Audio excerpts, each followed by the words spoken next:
So hello, I'd like to welcome you back to panel number 3 of this so far totally great conference. I'm really happy to introduce members of this panel on Black literary authorship in Germany, and I think and suspect this panel is going to help us think more about Blackness and cultural production. So our first speaker this afternoon is Vanessa Plumley. She's an ACM Mellon Faculty Fellow and Assistant Professor of German Studies at Lawrence University, where she's also an affiliate faculty member in Ethnic Studies. Her most recent publication is an article in Seminar entitled Auf den Spuren ihrer Geschichte, Black German Detectives and the Cases of Anais Schmitz and Fatou Fall. She's currently working on her first monograph, Black German Belonging, Politics, Performativity, and Place, and an edited volume with Tiffany Florville on Innovations in Black European Studies. Her paper today is entitled Black German Detection.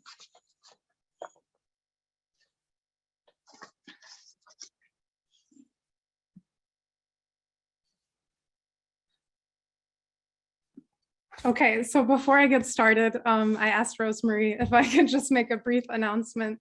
I am one of the 2 co-chairs this year for the Black Diaspora Studies Network at the GSA, which has existed now for, I believe, over 5 years. And we're currently looking for people to be on panels. So I encourage you to submit to us. We're trying to develop a series of panels on Black German activism and Black European activism. And we also have a panel that we're developing around the topic of Blackness and Jewishness, transnational and transatlantic connections. And then we also have a roundtable that we'll be hosting on mentoring BIPOC students in German studies. And I believe we almost have that full at this point, but we welcome any proposals that you have, any submissions for panels, and we're definitely excited to work with you. And I appreciate that Rosemary gave me the minute to talk about this. Without her work, we wouldn't exist at the GSA. So it's really important to mention that. Okay, without further ado, I want to acknowledge that I'm coming to you today from the ancestral homelands of the Menominee and the Ho-Chunk people. I think it's important to establish that in terms of what my paper is about, because it's all about uncovering the hidden histories of spaces and places. So my title today is Black German Detection, and this obviously, as Sara just said, is derived from basically an article that I just recently published in Seminar that should be free to read at this point for Black History Month. And I'm going to give you a little preview of what that's like. And then also, hopefully we'll have a chance in the Q&A to talk about some of the larger project that's evolving out of this work. And Sara, you might want to mute your mic, just as an FYI.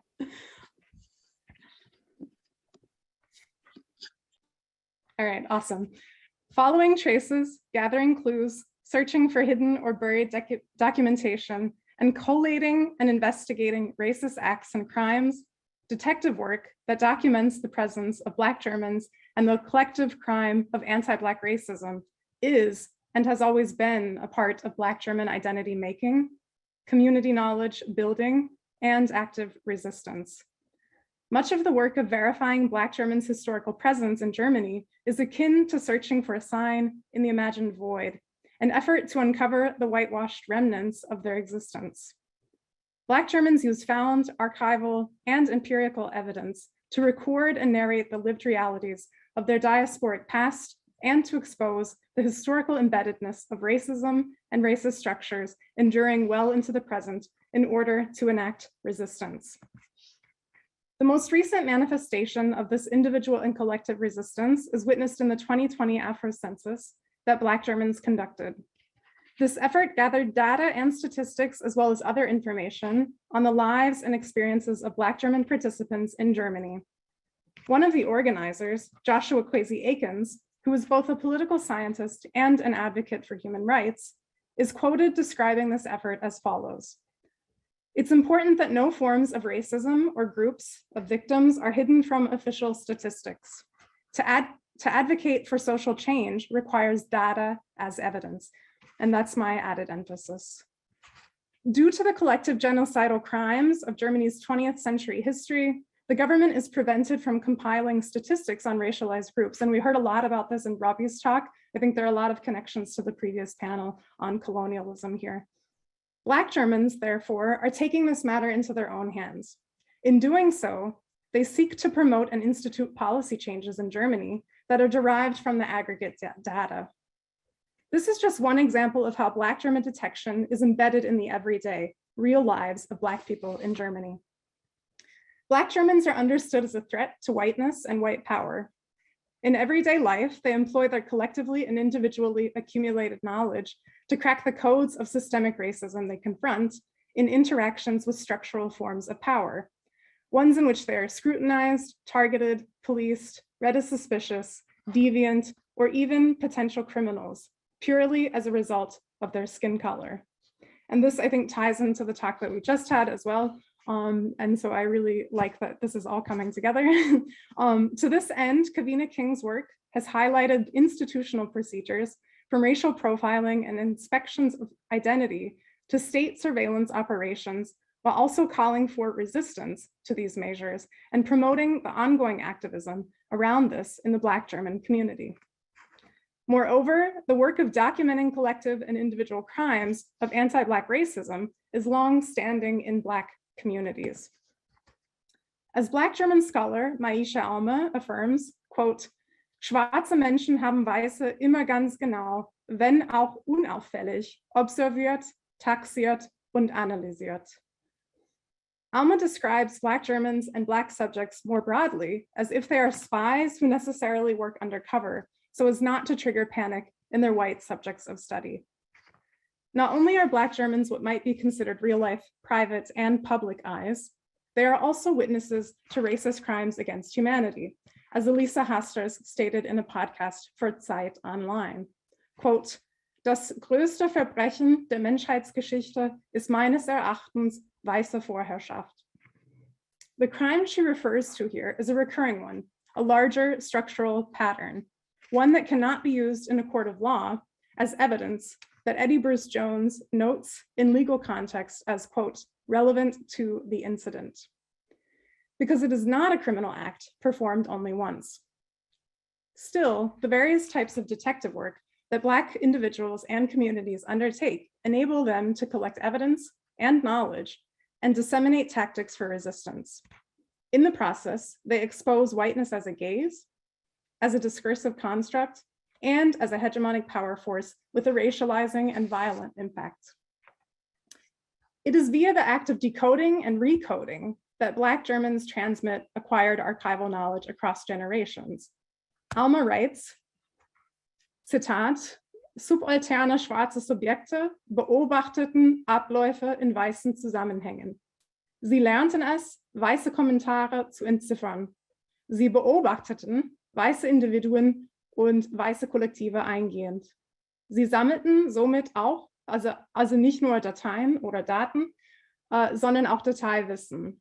Sie diskutierten diese Alltagsbeobachtungen, werteten sie aus, reflektierten und interpretierten sie. Sie gaben ihnen diskursive Strukturen. Sie vermittelten ihre Einsichten instruktiv aus Einweisungen in diplomatischen Umgang mit Weißen." End quote. In other words, the detective agency of Black Germans has always inspected the past and the present of their social, cultural, historical, and political conditions and their everyday realities, down to the smallest details, to cultivate the called information into tactical strategies for survival. So in essence, I read them as Black Germans as Vermittler, both investigators and purveyors of knowledge. And here are just two examples of fictional characters that I analyze in the larger body of work. This first one is coming from Noah So's first novel, which is a Black German detective novel. And she is the first character that is labeled as such in a Black German context, and that is Fatou Fall. And the second one that is on the right-hand side here is the representation of Florence Kasumba, who is playing Anne Schmitz, the detective for Tatort, if you're familiar with the German series. So in contrast to white Germans who need proof of perpetuated or perpetrated white racially motivated crimes and racist acts, as for example, in the investigation of the NSU or NSU murders, and this is also tied to the Hanau murders that were just mentioned in the last talk, and even then often dismiss their connections to historical precedents. Black Germans are aware that they have been occurring for centuries and that they persist. Black German politician and vice president of the Schleswig-Holstein State Parliament, Aminata Touré, notes this in an interview she gave with Welt. It came on the heels of the global protests that erupted out of the white police officer Derek Chauvin's murder of Black American George Floyd in Minneapolis, Minnesota, in the United States on the 25th of May, 2022. She asserts, quote, "Es fehlt nicht an Beweismaterial oder Statistiken." She continues explaining that 400 Jahre institutioneller Rassismus, das ist Beweis genug, and emphasizes that, quote, "Viele schwarze Menschen und solche, die sich mit Rassismus auseinandersetzen, brauchen dieses Beweismaterial auch nicht, um zu wissen, wir haben wirklich ein Problem." Touré's commentary reveals the invisibility to white people of racist and white supremacist crimes perpetrated against Black people and other people of color, not just in the United States, but across the Black diaspora. Black Germans continuously charge the perpetrators through the process of calling out and collating these racist crimes committed against them.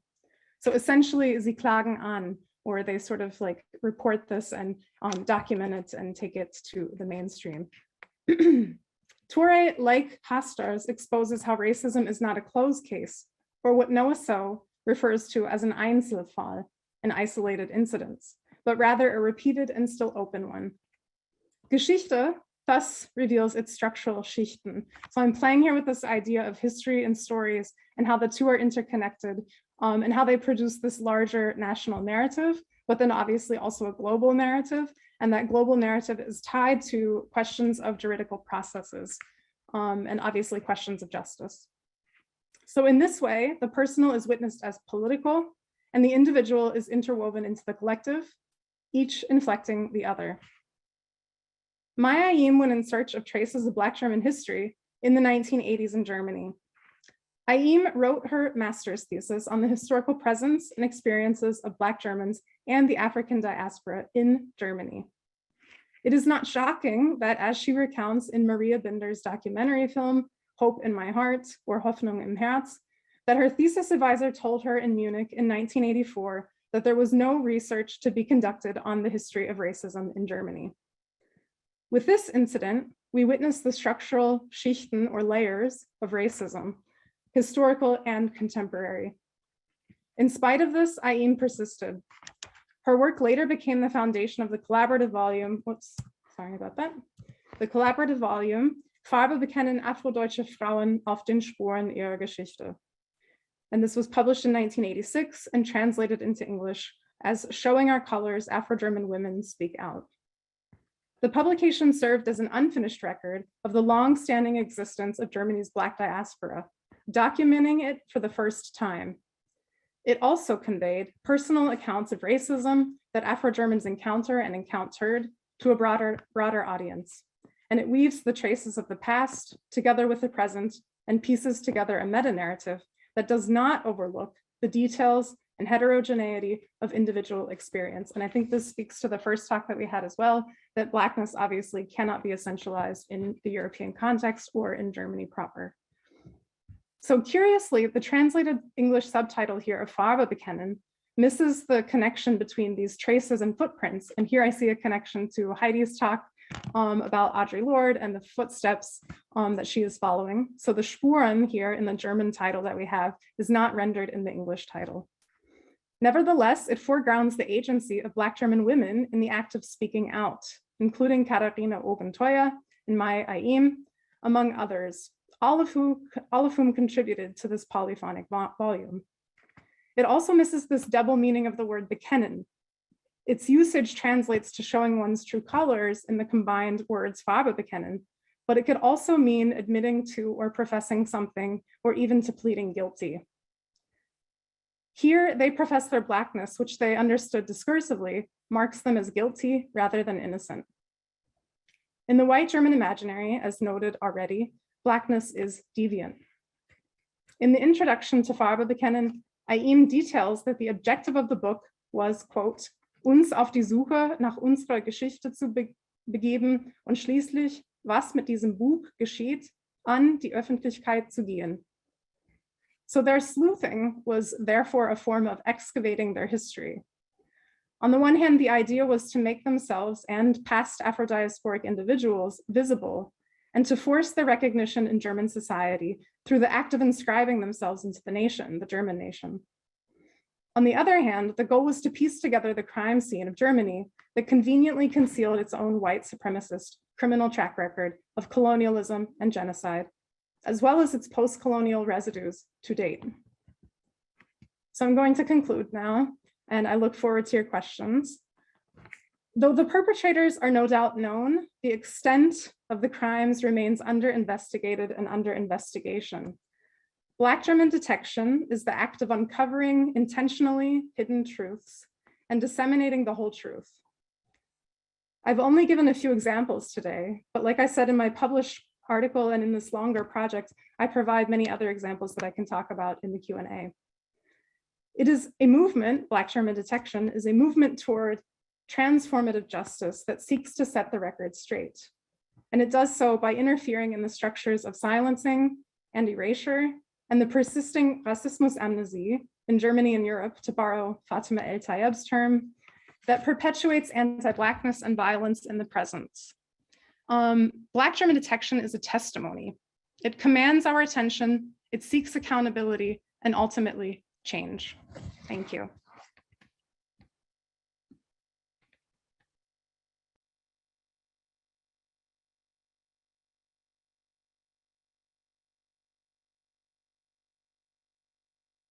Sarah, we can't hear you.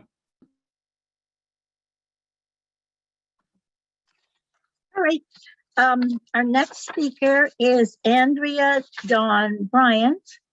She's a lecturer in German at the University of Oklahoma, Norman. She completed and defended her dissertation at Georgetown University in the summer of 2021. Her research includes both critical applied linguistics and literary scholarship. In her dissertation, she highlighted the poetry and writings of Ayim and Stefanie-Lahya Ocongo as central texts for beginning and intermediate German language instruction in the United States. Merging long-term diachronic discourse analysis and close readings of multimodal literary texts, she highlights cultural and linguistic instructions of belonging and citizenship as ways to counter and confront exclusion and marginalization. Her current project centers the knowledge production of Black German-speaking women across a range of genres and modes. Her paper is entitled Synaesthesia, Intertextuality, and Multigenerational Knowledge Production in the work of Stefanie-Lahya, Aukongo, and Ayim. Andrea? Thank you. Thank you so much for that amazing introduction and also for allowing me to be part of this conversation. I'm going to share the screen now.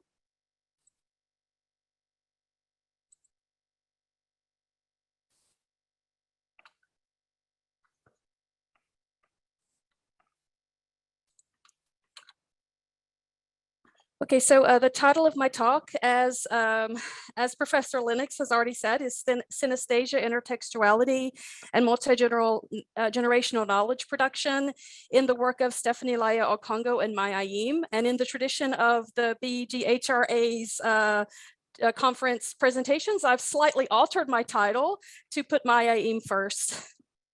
My name again is Andrea Don Bryant, and I'm currently a lecturer at the University of Oklahoma in Norman.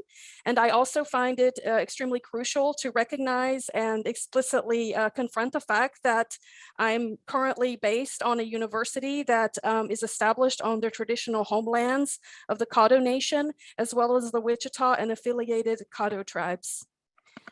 And also today, 39 tribal nations exist in the state of Oklahoma as a result of settler and colonial practices, policies designed to assimilate Native people. I feel like this is an important thing to state up front, as well as the fact that I have a positionality here as a white person. And as I've noticed, we seem to be an exclusively white panel. So I feel like this is also something to become aware of.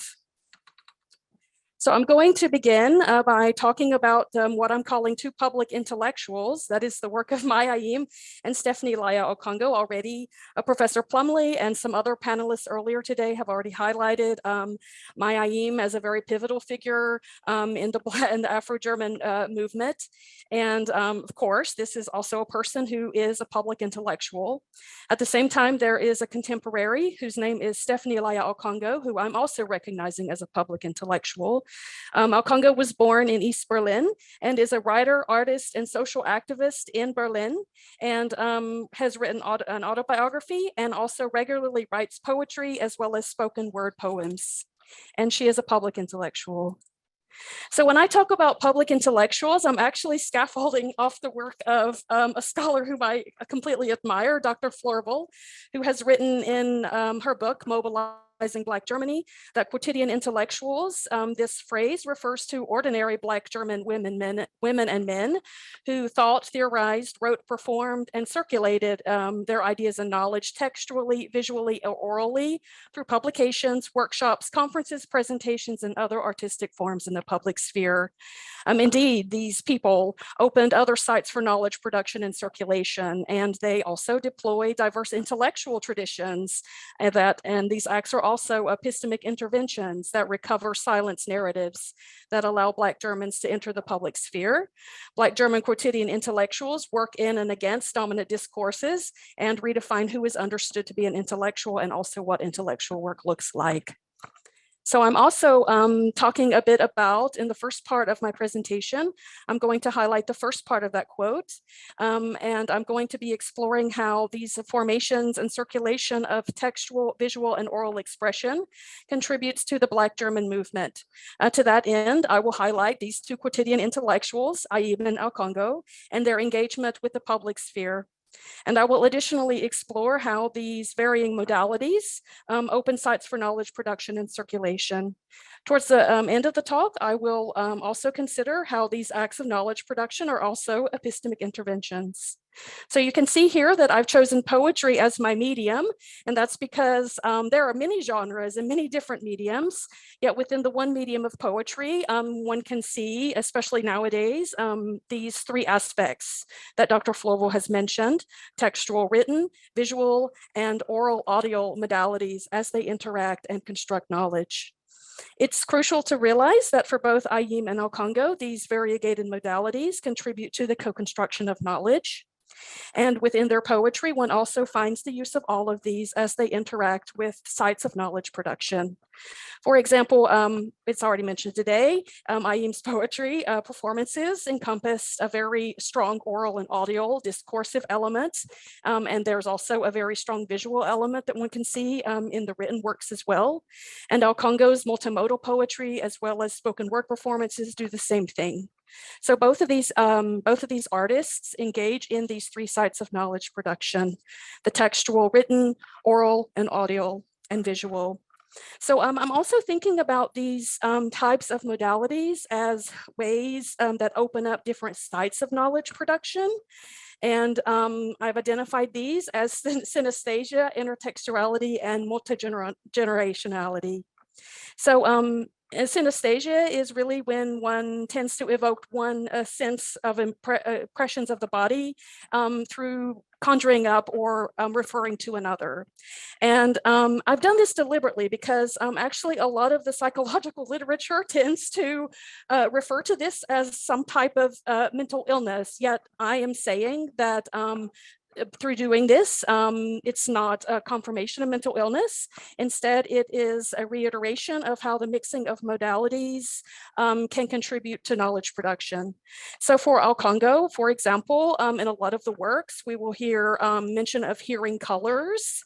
And Ayim's work, a lot of it is also seeing sounds and hearing colors and invoking these senses as they amplify and expand knowledge. Intertextuality, of course, again, also referring and building on the community and the forms of expression, both in words and messages, as well as in ways of forming discourse. So it's already been mentioned today, Audrey's footsteps. This is a very strong intertextual and also multi-generational aspect of community building, and Ayim really works with that a lot.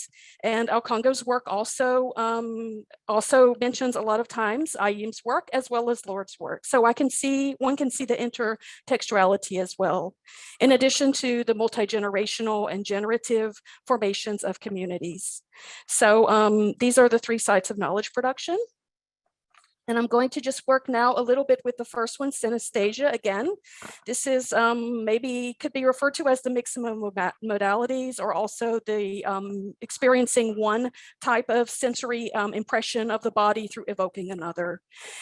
Both of these poets, again, do this extremely well. For example, my Ayim's work, Blues and Schwarz-Weiß, you can see the metaphorical use of the blues, the poetry performances, the cadences and the sounds interacting as well with the poem. So that's a lot of the lexical, maybe chromatic aspects of the poem or poetry. And another work, of course, another collective work, Nachtgesang, also features prominently, I believe, the adinkra symbols. Again, that's another type of way in which the senses can be merged. And Aukongo does the same thing. You can even see there with the title, Buchstabengefühle. Yes. You're not switching your slides in the presentation. I'm sorry to interrupt. Okay. Do you see, which one do you see? We're still on the first one. Oh my goodness, you're kidding. And I didn't want to interrupt. Okay. I'm sorry. I'm no. trying to chat. Okay. All right. Let me stop the share. Thank you so much for telling me this. I'm going to, I don't know what I'm going to do. Is it okay if I just talk? That's fine. Okay. That's fine. Okay. Or I can also try to share the PDF. Here's the PDF. You can see. Does this work? Can you see this? Yes. Okay, so I will just toggle through the PDF, and my sincere apologies for this disruption. This is appropriate because I'm talking about synesthesia and how visuality interacts with audio forms of expression as well as written and textual forms. So I will just go back to talking about Buchstabengefühle and how Aukongo's, the way Aukongo employs the chromatic and affective aspects of these two types of senses also confirms that synesthesia can be a site of knowledge production. For example, Aukongo talks about how sounds and emotion, colors all mixed together. It also has, of course, a very pragmatic aspect that has the recordings a lot of times and the spoken word poetry as well. In a lot of Aukongo's poems, letters have feelings, sounds, colors, and emotions all mixed together, as well as through the creation of multimodal poems.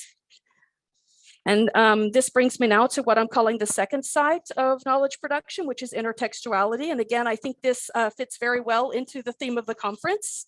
We can see the formation of communities. That's a way that's very generative and life affirming and something that's just going to keep going on, and also is contributing to a lot of social change. So my Ayim, of course, use some references to Audre Lorde's ways in which Audre Lorde was talking about how one must confront the silence. And of course, my Ayim's, a lot of her famous poems use this very specific strand of discourse in ways that would create, for example, dialogic poems written in one voice, like Afrodeutsch 1 and Afrodeutsch 2. And Stefanie-Lahya Ocongo also uses a lot of the discursive patterns of my Ayim in poems such as Gedanken aus der Zeit danach and then Wohnungsbesichtigung. And these are only two examples. There are many examples. And now I'm going to show you one example of the way in which, a more concrete example of the way in which Aukongo does this. This is an example of what I call intertextuality in action. You can see here not only the written, oral, and visual modes of expression combining, you can also see the synaesthesia occurring, and also a very strong intertextual and multi-generational component. So for this poem in particular, this is a very exciting poem because this poem references, for example, Ayim's Blues in Black and White. It also references Grenzenlos und Unverschämt, and it also employs a lot of the stylistic aspects in Afrodeutsch 1 and Afrodeutsch 2, particularly in the second half of this poem. And I haven't included the whole thing, but you can see again how one feels colors, one experiences emotion through sound. And you can also see that through this synaesthesia, there is a type of expansion that is occurring. One can hear time, one speaks temporality, and one expands one's existence. Another example of this intertextuality in motion, you can see again through Auskunft, which is from Ayim, and Wohnungsbesichtigung through Aukongo. Here again, you see the expansion and expansive use of space and time.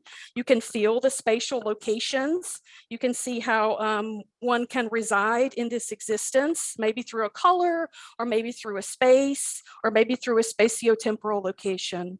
And again, both of these poems challenge the discourses of exclusion and confront this issue by leaving room for belonging. And this brings me to the last side of knowledge production, which I'm calling multi-generational, and that is through the expansion and expansive use of time and space and building community. This becomes a very generative act, and communities form and continue to build and continue to exist. And one can really see this if you link Audre Lorde, Ayim, and Stefanie-Lahya Aukongo as a type of triad.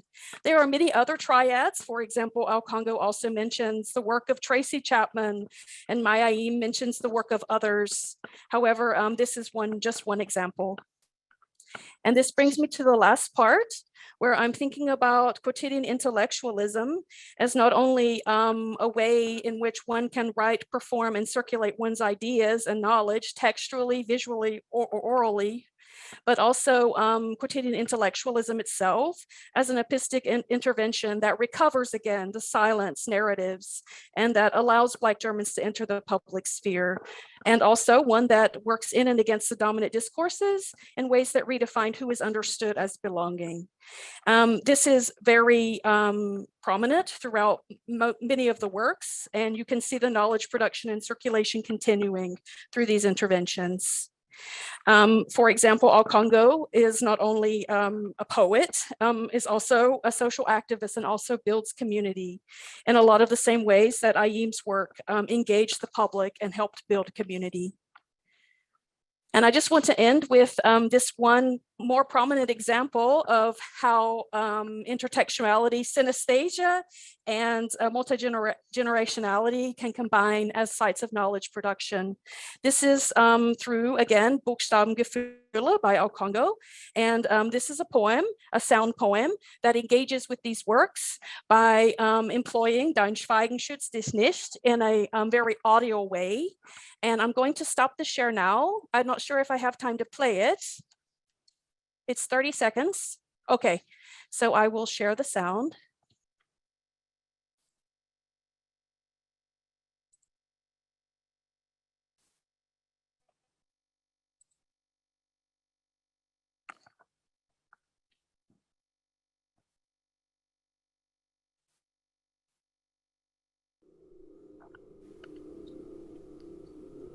Hörst du das Donnern? Hörst du das Donnern? Es ist dein Schweigen. Doch dein Schweigen schützt dich nicht. Dein Schweigen schützt dich nicht. Dein Schweigen schützt dich nicht.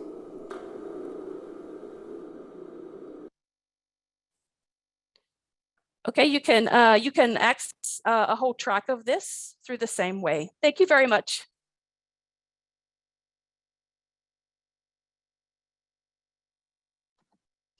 Thank you so much, Andrea. Our final panelist is Rita Maricocchi. She's a research assistant and lecturer at the Chair of English, Postcolonial and Media Studies at the University of Münster. A graduate of the National and Transnational Studies MA program in Münster, she wrote her thesis with the title in parentheses, Coherent Manifestations of German Identity in Birgit Behe's Med-Germanes.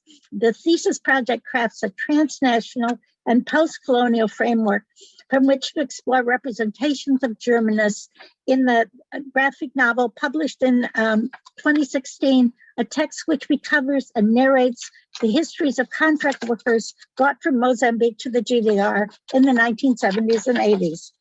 The thesis is in the process of being adapted for publication as a journal article. Rita is also currently working on her dissertation, which focuses on intersections of the Anglophone and Germanophone in the post-colonial German literary and cultural sphere, seeking in part to understand if and how select contemporary texts by Anglophone authors that are produced in the German space provoke a renewed coming to terms with German colonial history and its continuities into the present. Her paper is entitled Canon Reformation in the Ingeborg-Bachmann-Prize. Sharon, Dodua, Otoo's Herr, Göttrup, setzt sich. Thank you very much, Professor Lennox, for this introduction. And thank you to the conference organizers, the previous speakers, and also my fellow panelists for their fantastic presentations. And as I get started, I'd also like to acknowledge, as Andrea did before me, my positionality as a white student and scholar, and also as an American student and scholar working at a German university, because I think this informs my perspective and obviously informs my presentation today. So I'll just quickly share my screen.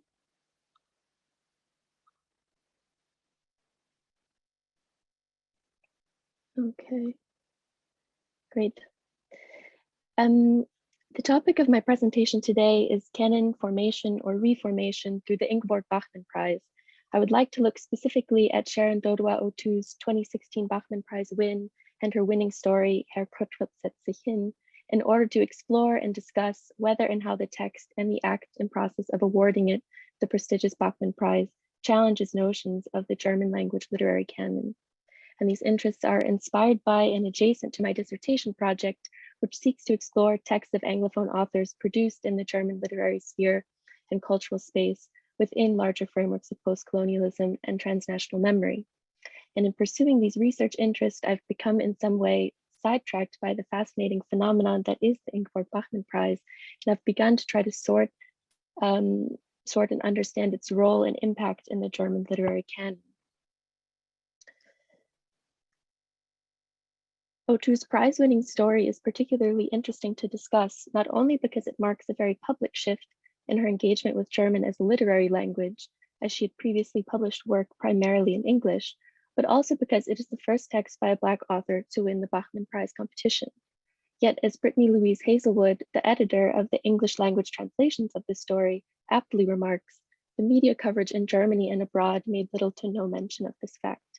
Indeed, not only the media coverage, but also the jury discussion of Otoo's text almost entirely lacks any mention of race, despite the fact that Otoo self-reportedly wrote the story as an engagement with the topic of whiteness. Sarah Colvin's 2020 published article on the short story reads it more along these lines, pointing to notions of epistemic privilege and epistemic violence that unlock a reading of the story, which leads to critical reflections on race in the German context. In my short presentation today, I intend to build on Colvin's highly productive reading by revisiting the text to explore what subject matter it centers within the German literary sphere. I also want to include the context of the Bachmann Prize and the element of reception specifically in my consideration of Otoo's win as a potential moment of canon reformation. The German literary canon, as communicated, for example, through educational curricula, often excludes Black German authors and texts so as to produce notions of German literature as almost entirely created by white authors. If I look at the textbooks that were assigned to me, for example, in German literature surveys during my undergraduate studies, They all make absolutely no mention of texts by Black authors or Black activism in the German literary sphere. The situation is similar when one considers the German canon through the lens of national literary prizes. Last year, there were critiques, for example, that the Leipzig Book Fair Prize shortlist overlooked notable publications by POC authors, including Sharon Otoo's Ada's Raum, Mitu Sanyal's Identity, Shida Baziar's Drei Kameradinnen, and Asel Dardan's Betrachtungen einer Barbarin. Within such a framework, where instances of Black German literature being prized in Germany are so seldom, it would seem, as Hazelwood writes, that, quote, when Sharon Dodua Otoo won the 2016 Ingeborg-Bachmann-Prize, it rocked the German language literary world. To provide a short bit of context, the Bachmann Prize has been awarded annually at the Festival of German Language Literature in Klagenfurt, Austria, since 1977. In its current form, the prize competition consists of 7 jury members who are generally well-known critics, authors, and academics, who each invite 2 writers to read an unpublished text before the jury for approximately 30 minutes. The author then sits silently as the jurors debate the text publicly and in the end determine the winner with an open vote. Karen Rohricht asserts the Bachmann Prize is one of the most important events for the German language literary industry, as it gauges the newest developments of primarily unknown authors and creates significant media attention that can positively affect the writers' careers. In addition, according to Kristen Rebian, quote, the Bachmann Prize not only tells us, by way of the award itself, which books to buy, it also teaches us, through its public debates and selection processes, how to read. The discussion of the Bachmann Prize in German language literature canon formation has previously been raised by Karen Jankowski in her article on the prizing of German-Turkish writer Amine Sevgi Özdemir's text in 1991. Özdemir's win was the first time the jury selected a non-native speaker of German for the Bachmann Prize, and Jankowski deftly illustrates the way the critical reception of her text ethnicizes and thus externalizes her from the German literary canon. Particularly interesting, though, is how Jankowski notes that through the subject matter of her text, Özdemir nonetheless puts the peripheralized and homogenized experiences of Turkish migrants to Germany, quote, at the center of belletristic production in Germany, unquote. In this way, the themes which the writers invited to Klagenfurt communicate through their texts can be seen as relevant and central in contemporary German literary production, especially true, it would seem, for those texts that are chosen as winners.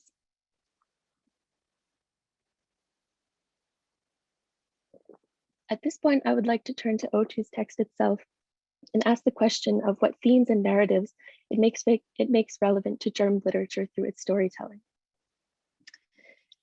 The short story narrates the seemingly routine breakfast of a stereotypical elderly German couple. This first scene describes at length the preparation of the breakfast table and spends ample time introducing the titular character, ultimately transmitting, as Tina Kempt has remarked in an online discussion with the author and English translators, an entirely palpable feeling of Germanness. Helmut Göttrup, 78 Jahre alt, 91 Kilogramm, 1,83 Meter, war deutscher Ingenieur, Raketenspezialist, seit 9 Jahren pensioniert, Erfinder und Schachgenie.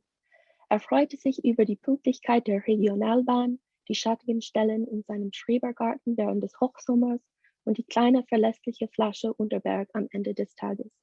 Er fand bei Rot über die Ampel gehende Jugendliche, das Engagieren des Genitivs und das einfach drauflos sitzen weniger gut. The hyperbolic yet believable and thus also highly amusing portrayal of Herr Göttrup gives very exact information about his age, weight, height, and occupation, in addition to drawing on traditionally stereotypical German characteristics, such as an opinion about punctuality of trains, an insistence on waiting at red crosswalk lights, and a restrained use of the informal you. The almost entire lack of ambiguity in Herr Gottrup's person and worldview is also reflected in his portrayal from the start as a character with assured knowledge, as a character who is always right. So it would seem at first that the story prioritizes and gives space to a most entirely stereotypical white German man. However, upon closer look, this is clearly undermined, not only by the humorous tone of the story, but also by the ways in which the narrative primes the reader to the issue of perspective. This priming is done in part by the instructions included in the story of how it should be read. At the beginning, the reader is addressed directly. Bitte sorgen Sie dafür, dass Sie bequem auf Ihrem Platz sitzen. Die Geschichte sollten Sie ausgedruckt in Ihrer rechten Hand halten. Heben Sie langsam Ihre linke Hand und halten Sie schließlich damit Ihr linkes Auge zu. Nun können Sie anfangen zu lesen. Whether covering up one eye is meant to show a limiting or an enhancement of our perspective as the reader is left ambiguous. In the first section that follows, although dominated by Herr Göttrup, the narrative voice destabilizes the certainty of his position and hints at deficiencies in his awareness and insight, including into his own identity. Sarah Colvin reads this as his epistemic privilege, facilitated by a situation in which he is afforded the luxury of not needing to know, for example, that he is white or that he occupies a privileged situation in society. This becomes evident in the way the narrator poses the hypothetical question of how one might describe Herr Göttrup that goes beyond how he would describe himself. Wenn je Mensch ihn in seiner Gegenwart als Christ bezeichnet hätte, hätte mit Verlaub korrigiert, war überzeugter Protestant. Wenn je Mensch ihn allerdings als Cis-Mann bezeichnet hätte, hätte vor lauter Irritation bestimmt die Augen zusammengekniffen. Und wenn je Mensch ihn als weiß bezeichnet hätte, hätte dies entweder als Synonym für Deutsch aufgefasst oder sich gefragt, ob dies als Beleidigung zu verstehen war. The use of the conditional here implies that these are not questions that are really posed to Herr Göttrup, that issues of religious, gender, and racial identity are either self-evident or entirely absent from the world in which he inhabits, in which the story is narrating. And yet the story gives the reader the opportunity to become aware of his multiply privileged position, while also making clear the importance of language for communicating attitudes and perspectives. For example, the notion of Germanness as synonymous with whiteness is subtly recognized and called into question here, as is hegemonic masculinity through the use of the term je Mensch instead of jemand.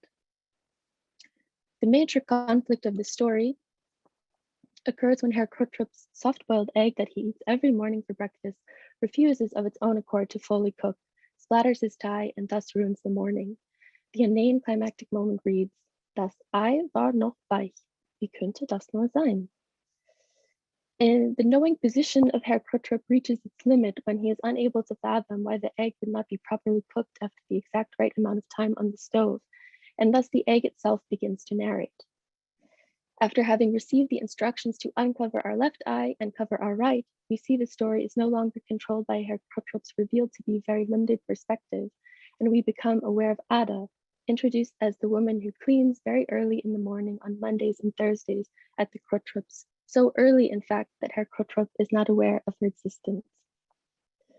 Finally, in the third section, once we've been invited to read with both eyes open, we actually encounter this character Ada as Herr Göttrup runs to change his tie. Wer bist du? Stammelte Herr Göttrup. Ich bin die Ada. Ada, erwiderte Schweißperlen formten sich auf seiner Stirn. Ich bin deine Putzfrau. Duzen wir uns? Sie haben damit angefangen. In this consistently humorous final scene, Herr Göttrup is completely destabilized as the certain and knowing person he was depicted as at the story's beginning, as we witness him unaware of the basic fact of who is in the very private space of his bathroom. He even transgresses his own rigid rules about using the informal you, revealing in part his disrespectful attitude toward Ada, who we have already inferred at this point is a migrant to Germany from a mention of her having gained fluency in German, and may also infer from this scene a person of color. By the end of the story, we know an astonishing amount of information about Herr Göttrup, and yet are left wanting for more information about who Ada is, how she came to clean for the Göttrups, what all she knows, and so on. As Colvin notes, quote, in this story, the characters have an importance that stands in paradoxical reverse relationship to the amount of knowledge shared about them, unquote. This paradox seems to taunt the reader who is set up to be dissatisfied with the story of Herr Göttrup in light of the intriguing and unfinished details about Ada. Yet this irritation ultimately makes clear that some stories are uncommunicable within given frameworks. In this way, Otoo's story on the very public stage of the Bachmann-Prize competition invites the deconstruction of what exactly a German text is and what perspectives and subjects are, can, and or should be given space within the canon. And yet, while this potential for sensitization to one's inherently limited and biased perspective, as well as for resistance to the unquestioned whiteness of the German literary canon, can be read from the short story and even understood as reforming the canon itself in some way, I'd like to return to Ribian's point about how the Bachmann Prize competition not only tells the public what to read, but how to read it, and that the parity of the readings in the jury discussions makes the discussion of a text as important as the text itself. Resituating the story in this context, it is necessary to note that the jury discussion of the text did not produce a reading which draws attention to issues of privilege, intersectionality, or whiteness. In fact, the jury discussion spends ample time trying to position Otoo's text in relation to the German cultural canon, with jurors Hildegard Keller and Susanne Kegel drawing attention to the Loriot comedy sketch about a married couple fighting over a boiled egg, and the ways in which Otoo plays with this canonical example of German humor. Colvin characterizes this connection as essentially a misreading, in that the humor of the Loriot sketch relies on, quote, supporting normative beliefs, not challenging them.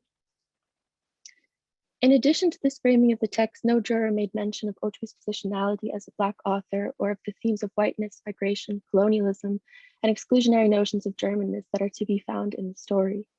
Juror Susanne Kegel, who invited Otoo to the competition, is the only one to speak at all of Otoo's identity, commenting on how notable it is that Otoo, as a British author, reminds the German audience of the forgotten detail of German history that is Helmut Göttrup, who is in fact based on a real person.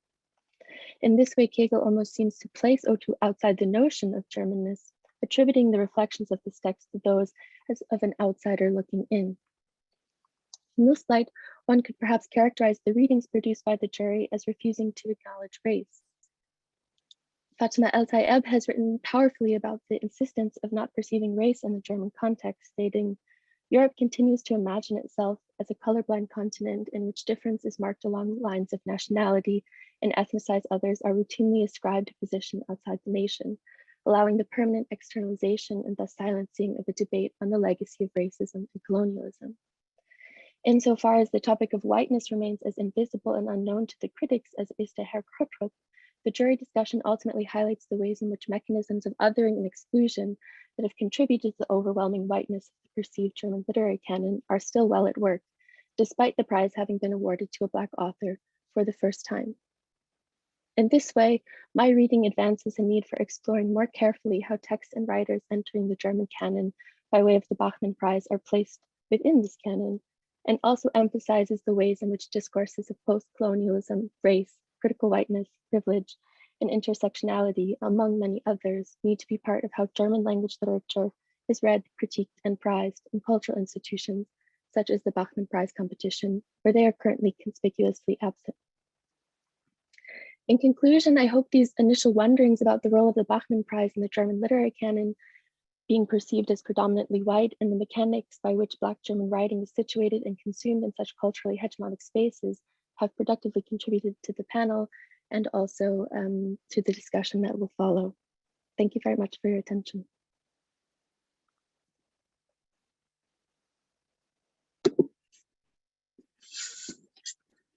So thank you very much, all three of you, for these wonderfully rich papers. And I have to say two things. First of all, I was so eager to introduce these three speakers, I forgot to deliver my own land acknowledgement. So I would like to acknowledge that I'm speaking from the ancestral homelands of the Pocumtuck people, and I am surrounded by the lands of the Wampanoag, the Nipmuc, the Narragansett, the Abenaki, and the Mohegan people. And secondly, I want to say, I see there is such enthusiasm in the chat, and I would like to ask you to put your questions in the chat where there are as yet no questions. So please do that. And in the meantime, I will ask some questions myself. So I thought these papers are really terrific. But I'd like to ask a question that's maybe implied in all of them, but not really articulated, and that is how knowledge production and epistemic challenges are related to cultural production or aesthetic production. And if you can, I'm not saying these are contradictions at all. I'd just like you to kind of tease out the the tensions and emphases. So anybody can start who wants to.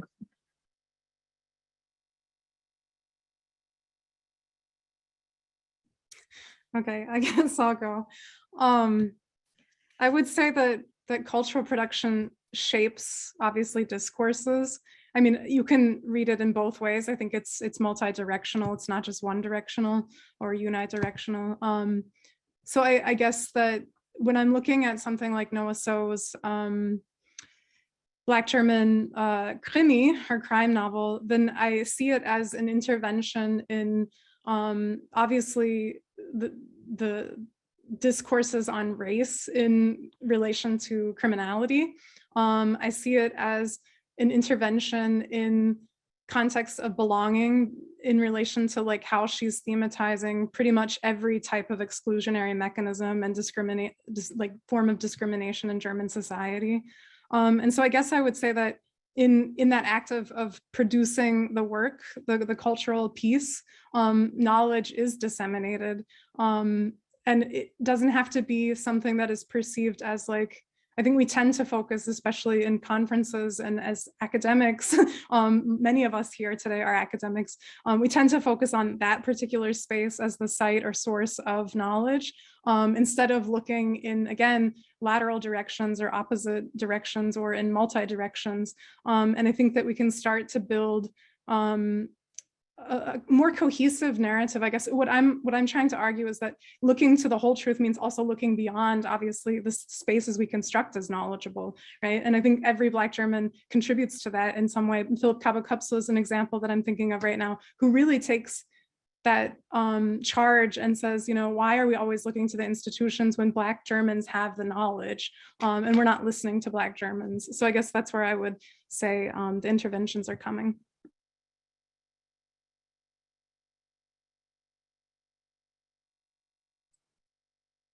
I know that in the field of critical applied linguistics, it's recently been pointed out that this kind of gravitational fixation on the written word is actually a manifestation of white supremacy. And something that I find so refreshing and wonderful in both Ayim and Ocongo's work is the fact that they're using a lot of spoken elements. There are SoundCloud sound poems. There are multimodal poems that maybe is not necessarily the written word. Ayim also is talking about having just conversations also as a type of poetry, as a kind of writing, a kind of communication. And I just feel that this really expands ideas of what epistemology is and what knowledge is in very profound and necessary ways. Could also maybe build on both of those comments just to say, I observed similar things in my investigation of Otoo's short story and was really intrigued how this, and within the short story, she clearly is producing, or there is the capacity to read a significant amount of knowledge production in terms of critical whiteness and critical race theory and reflections on what this has to do or how this is handled in the German space. And then reading that as juxtaposed with how the story was sort of really critiqued, at least, you know, in the jury discussions and perhaps in the media as well, as sort of an aesthetic piece of work, which it of course is, but that in some way overlooked the knowledge production that's also clearly being done by Black German texts. So, yeah.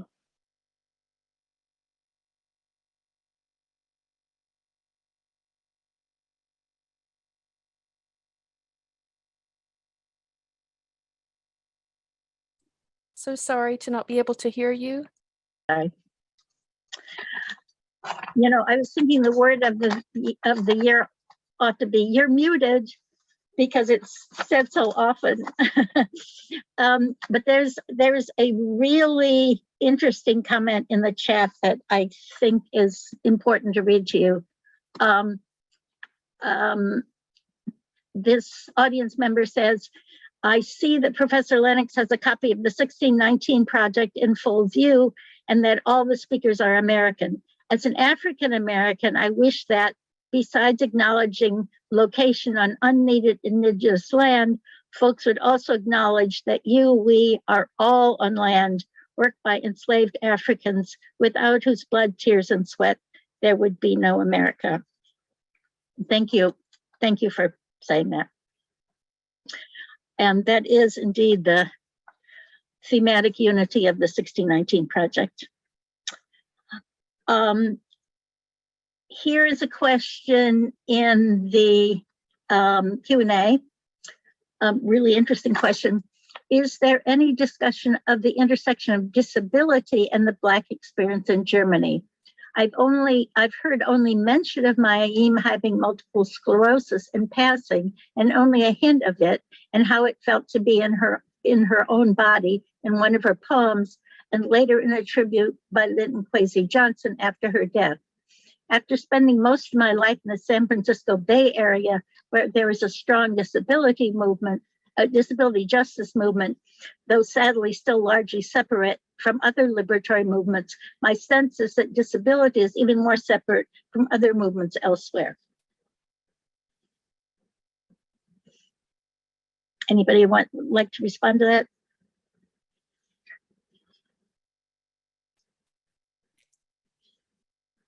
Should I start? I don't know, Andrea. Yeah, sure. Okay. I'll start by saying that I think the Black German community is very aware of how disability is often elided in conversations. I think it's being centered more and more. And I can think of Vanessa Thompson's recent work on disability and how that connects to anti-Black racism. Really important stuff that's being published right now. And I think, I think that's the direction that Black German studies is also moving, to look at how it's obviously not just anti-Black racism, but how it's that intersection of all of these different aspects that plays into then the annihilation of and dehumanization of the Black German subject.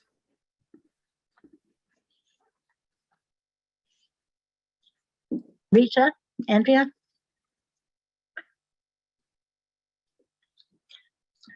I'm sorry, I don't, go ahead, Andrea. I don't have anything specific to add. Okay, I'm very much looking forward to your comments too on the story that you were talking about. But I have to admit here that actually I'm guilty of this myself, even today, talking about both Ayim and Ocongo without explicitly mentioning disability. Of course, there's the multiple sclerosis, but also Ocongo experiences paralysis as well. And has been for her whole life. So, and I haven't mentioned this. So thank you very much. This is something I must integrate into my work in a more thoughtful way. Okay, so here is an interesting question from Natasha Kelly to Andrea. How would you differentiate the Eurocentric from the Afrocentric perception of both poets? I'm really delighted with this question. Thank you so much, Dr. Kelly. This actually came up from a committee member talking about my dissertation, where I'm actually highlighting a bit too much the Eurocentric perception. And it was brought up that I failed to mention diasporic resources. Of course, I think from Jacqueline Nassy Brown that Dr. Forval also mentions this expanding of resources and expansion of community beyond Europe. So this is also something that I must integrate and expand upon. Thank you. Okay, a question in the Q&A. Rita, at what point did the Bachmann-Prize judges become aware that Otoo is Black? How did the German public respond to her work? Thank you very much for this question. And I think the first part of the question is particularly interesting to note in the context of the competitions, how it's organized. So the Otoo actually read the story live in front of the panel of judges, in front of a live audience, and in front of the public that was watching via television. So the entire prize competition is streamed or televised every year. And so of course the entire time they must have in some way been aware that she was Black, and each participant to the Bachmann Prize competition creates a video introducing themselves in some way, and oftentimes they're very artistic, but of course in her video Otoo dealt with her identity in that way. And so that maybe makes it more interesting why that was not commented on or spoken about in the jury discussion. And I only had to think when I was listening to Amelia Ruig's keynote about how the word race is oftentimes perceived as racist in German discourse, and how essentially it could have been, maybe it's not appropriate to speculate what the judges were thinking, but it could have been that this was felt to be a taboo word in the context of the jury discussion. But as I argue with my reading, that really inhibits the understanding of Otoo's work. It inhibits any way in which her story and her winning the prize can really be a strong act of canon reformation in that sense.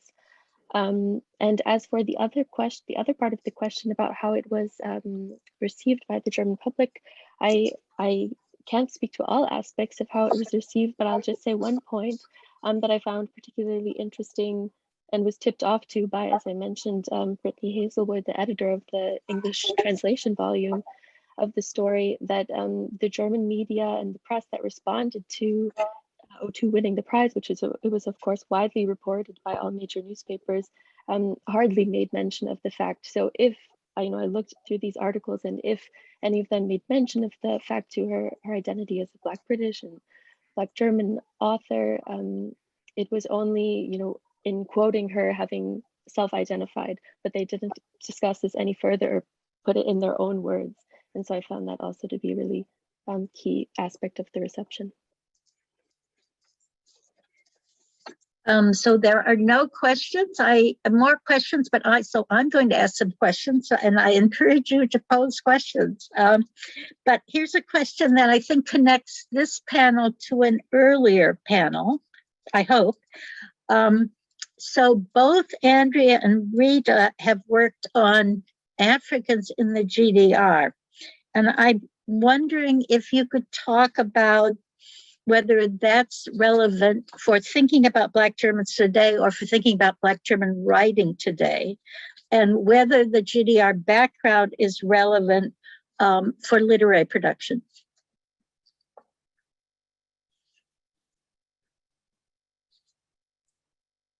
I would say yes, absolutely. I know Aukongo's autobiography explicitly mentions how this Solidaritätspolitik kind of dissolved after the fall of the wall. There have been numerous documented instances of how overt and explicit acts of racism against people of color in the former East Germany really increased after the fall of the wall. And this is absolutely very palpable. Yeah, I would definitely agree with that point. And maybe just in the context of the project that I worked on under that theme about the graphic novel Mad Germanes, was actually created by a white German author in order to tell these stories that are so often not given space and have not been narrated to a very strong extent in the German literary sphere. And so that's maybe, I only say that as an indication, and that's something I dealt with in my thesis, that that there aren't enough of these narratives, that they aren't given enough space, and they aren't made well enough available in German literary and cultural production. So let me push you a little further on that.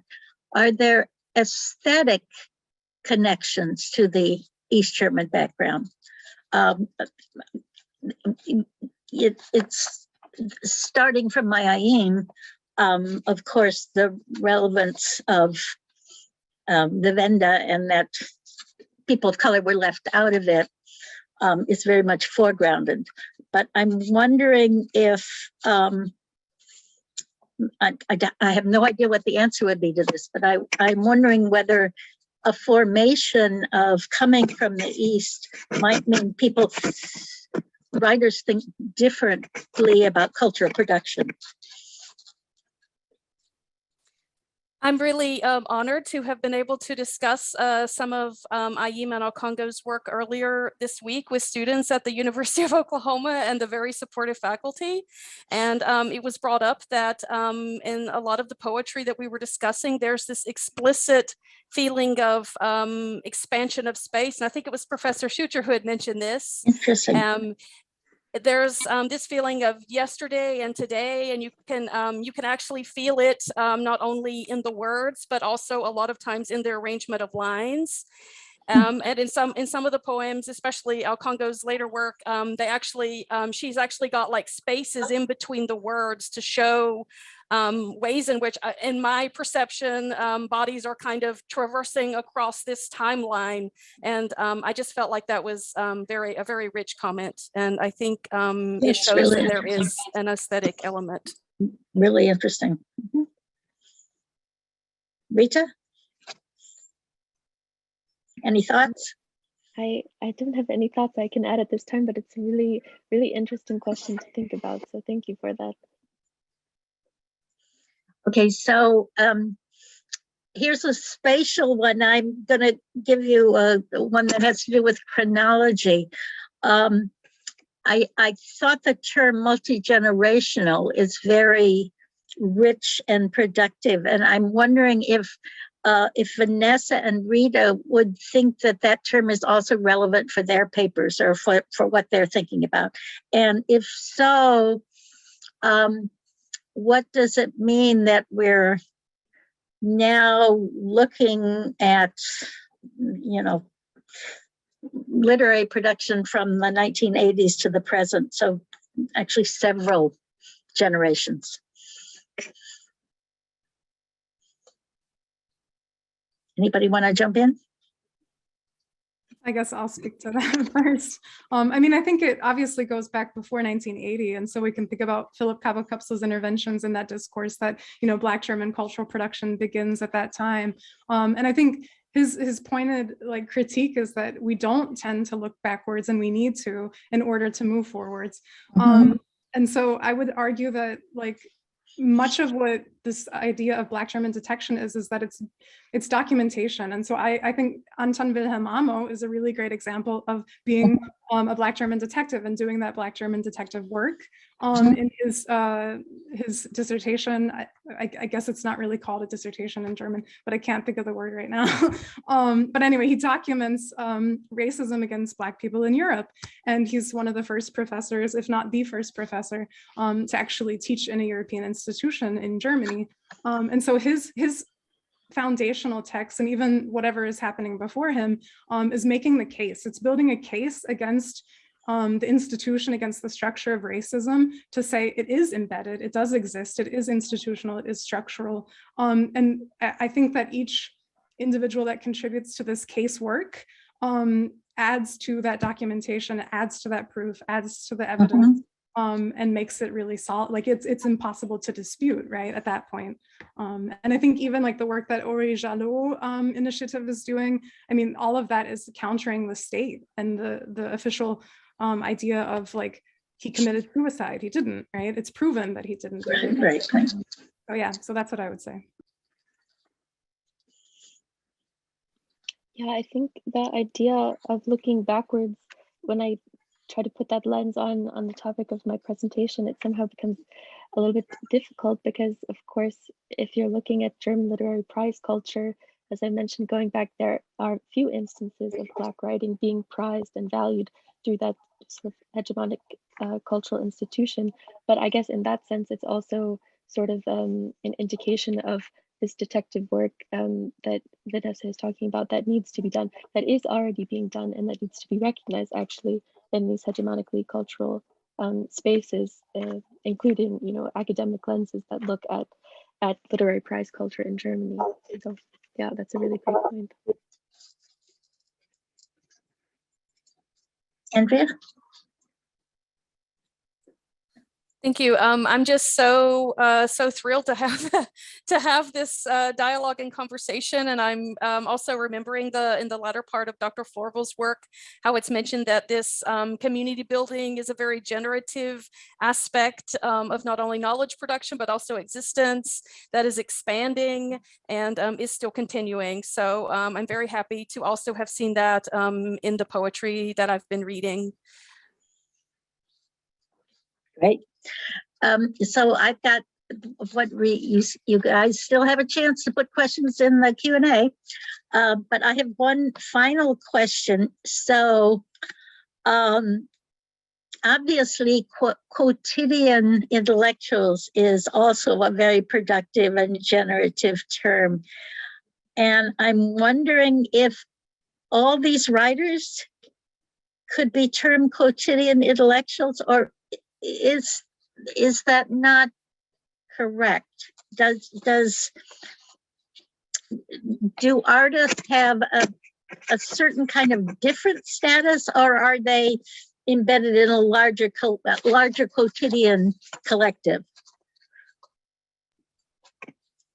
I think this ties into Brenda Dixon-Gottschild's point about like positionality, because there's a lived experience that comes with being Black that obviously I do not have and I will never have access to.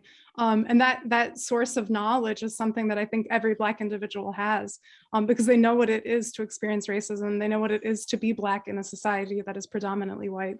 And sometimes obviously not even in a society that's predominantly white. Blackness is pervasive in places like South Africa. And so I would argue that every single Black individual is a quotidian intellectual in their own ways, because they have access to that source of knowledge that, again, we don't have on this panel.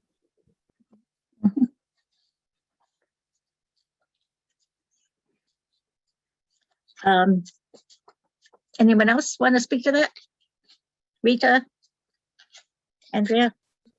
I think definitely the term is relevant and useful and should be thought further in the context of Sharon Otoo's writing and activism and editing work. And I think it's definitely applicable for the reading of the story that I was drawing on by Sarah Colvin, which tries to sort of emphasize the point about inviting people to become aware of the knowledges that they do have and they don't have. And so I think building on Vanessa's point, that Otoo sort of uses the knowledge that's available to her to invite people to also reflect on the knowledges that is available and aren't available to them.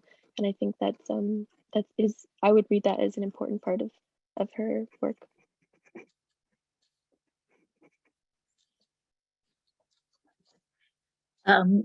Okay, here's a question for Vanessa. You mentioned Noah Zoll's Die Schwarze Madonna and Black German detective Untitled. Can you say anything about how they've been received by the German public? That's actually something that I haven't explored in depth, but it would be something that I would add to the current project, because I think the reception aspect is really important. But I honestly haven't explored that at all. I focused explicitly on reading the works themselves and analyzing like through close reading a lot of what the symbolism is in the text and how there are these like circulating signifiers and what those signifiers mean. And I read them mostly in relation to the gendered Black female body, right? And also the disabled Black female body. And so there's a connection in relation to reproduction in both of the works, and like family as a like kinship unit. And so that's what I really focused on in the actual like larger project. But I definitely want to learn more about the reception of both the works. I mean, I haven't read hardly anything that has reviewed So's work. I think there's one, I've encountered one review from Anna von Rath, and that's about it. So yeah, I'd be curious to see what's out there. Thank you for that. So here's another question to you, Vanessa, from Natasha Kelly. She says, how would you negotiate the proximity to the fictive figure Fatou and the author Noah Zoll? Yeah, that's a really great question. Thanks, Dr. Kelly. I actually mention it briefly in the article itself, because there are similarities in their own backgrounds. But I think I don't delve into it in a way I should, because that part of the paper is only about 5 to 6 pages. And so that's something I could also explore further. I mean, I think there's always this question of how much do we read the autobiographical into a work of fiction. Right. But I also think it's always there, obviously, in Black German cultural production. You can't dismiss it because there's always that connection between the personal and the political. And when you're writing about both of these, right? Like, how do you detach that? So yeah, I think it's a really fruitful direction to take this from here. So thank you. So this might be the last question, but this is a really rich question, and it's posed by one of the foundational figures of Black German studies in the US, Margaret Hampton. And she says, are the 3 of you already teachers or planning to become teachers? And I think that we could extend that to ask whether you have taught or are planning to teach Black German studies and what your experience has been.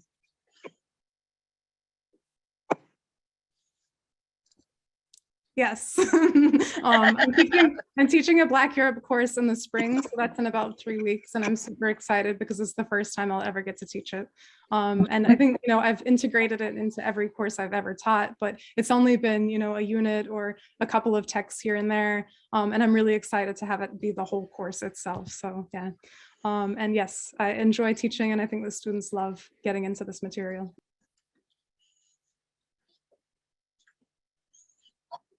Yes, Professor Hampton, yes. I'm very, very happy to be an instructor or lecturer of German at the University of Oklahoma. And I've recently found out that I will probably be doing a micro course in the fall on Black Germans and society. So that's very exciting. As for me, I'm just at the beginning of becoming a teacher. So I taught my first course this past semester, and being located at an English studies department in the post-colonial studies chair, I think it's definitely my intention to include Black German studies in some way. And I hope also, of course, for future collaborations, with German studies departments in Germany, as everyone I'm sure here is aware, that's there needs to be more studying of Black German studies and more discussion of Black German studies at German universities. So definitely. So I wonder if any of you or all of you would like to make some concluding remarks to kind of wrap us up.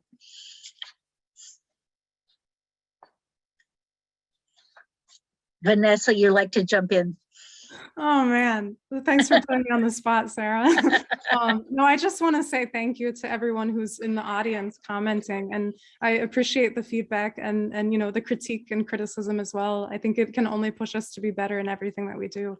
So I'm just really happy that you all are here, and I'm happy that I could be a part of this conference because Rosemary is the bomb, and I think everyone will agree with that. So I'm just happy that she brought us all together, even though obviously the pandemic's still ongoing, and here we are. Thank you so much to all of you. Much love. Yes, ditto. Thank you. Thank you again so much for all of your constructive comments and also your constructive criticisms, and through these conversations helping me see more of my blind spots, not only in my scholarship, but also in my teaching practice. I really appreciate it. And I agree that Dr. Pena is the bomb. And I'm very excited about the rest of the conference.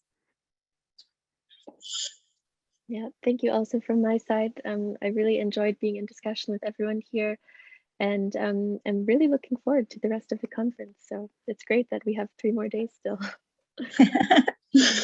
And there are 2 nice comments in the chat. Angelica Fenner says, such brilliant work being done. And Rosemary sends you all 3 hearts.